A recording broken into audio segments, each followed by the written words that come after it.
रोज़मर्रा ज़िंदगी में हमें कहीं न कहीं स्ट्रेस और टेंशन का सामना करना पड़ता है। ये टेंशन और स्ट्रेस को अगर हम अच्छे से हैंडल करेंगे, तो हम बहुत सी मेंटल हेल्थ प्रॉब्लम से बच सकते हैं।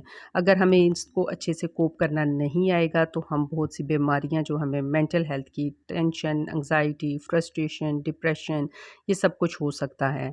तो आज मैं आपको बताने लगी हूँ कि हम इनको कैसे घर में बैठे खुद से सेल्फ हेल्प स्ट्रेटजीज़ अप्लाई करके कैसे इसको कोप कर सकते हैं या हैंडल कर सकते हैं। तो मेरा नाम है फ़बीहा फ़ातिमा, ये है studying psychology is fun. Topic start करने से पहले मेरे चैनल को लाइक, सब्सक्राइब और शेयर करना मत भूलिएगा। तो जी टॉपिक स्टार्ट करते हैं। सबसे पहले मैं जिस स्ट्रैटेजी को एक्सप्लेन करने लगी हूँ उसका नाम है बिब्लियोथेरेपी। बिब्लियोथेरेपी क्या है? ये सैमुअल क्रॉथर्स ने 1916 में एक्सप्लेन किया था इसको।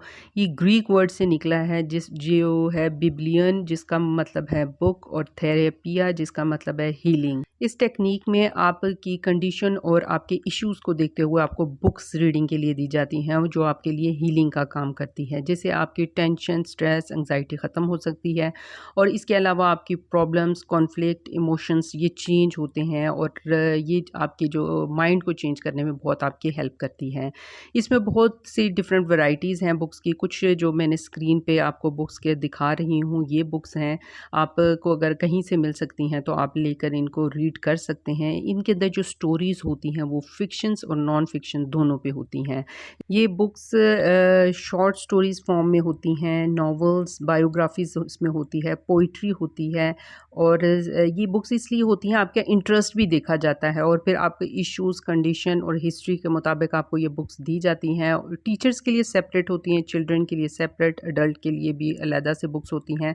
ये आपकी प्रॉब्लम को देखते हुए और आपकी फ़ील्ड को भी देखते हुए या फिर आपकी एज को देखते हुए आपको रिकमेंड की जाती हैं या दी जाती हैं, वो आप घर बैठ के पढ़ सकते हैं। उसके अलावा अब सेकंड जो मैं बताने लगी हूँ वो है रिलैक्सेशन टेक्निक्स, यानी कि कुछ ऐसी टेक्निक्स होती हैं जो आप रिलैक्सिंग टेक्निक अप्लाई करेंगे खुद पे तो आपकी जो डिप्रेशन और एंग्जायटी और स्ट्रेस कम हो जाएगा।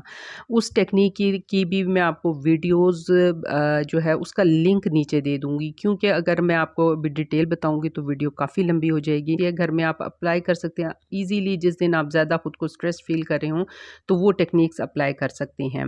नेक्स्ट आ जाता है पॉज़िटिव सेल्फ टॉक, यानी कि अपने आप से जो भी बात कर रहे हैं। बहुत लोग होते हैं वो नेगेटिव सोचते हैं, नेगेटिव नहीं सोचना, आपने पॉज़िटिव टॉक करनी है, हमेशा पॉज़िटिव ही रहना है।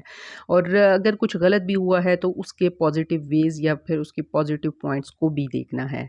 नेक्स्ट आ जाता है लिसन टू द म्यूज़िक, यानी कि म्यूज़िक से आप की जो बीमारी का इलाज भी किया जा सकता है। यानी ये म्यूज़िक काफ़ी सॉफ्ट होता है, जो आजकल का म्यूज़िक है उससे बहुत डिफरेंट होता है। इसमें स्पेशल इंस्ट्रूमेंट होते हैं और इससे रिलेटेड एक मैंने वीडियो नीचे डिस्क्रिप्शन बॉक्स में उसका एक लिंक दे दिया है, आप देख सकते हैं कि इस टाइप का म्यूज़िक होता है। और भी अगर आप सर्च करना चाहते हैं तो और बहुत से यूट्यूब पे ऐसे चैनल अब बन गए हैं जिनमें ये म्यूज़िक अपलोड किया जाता है। आप वहाँ पे जाके सुन सकते हैं और खुद को रिलैक्स फ़ील कर सकते हैं। नेक्स्ट है आपकी स्लीप आपकी बहुत अच्छी होनी चाहिए। उसके बाद खाना आपका ईट हेल्दी फूड खाएँ।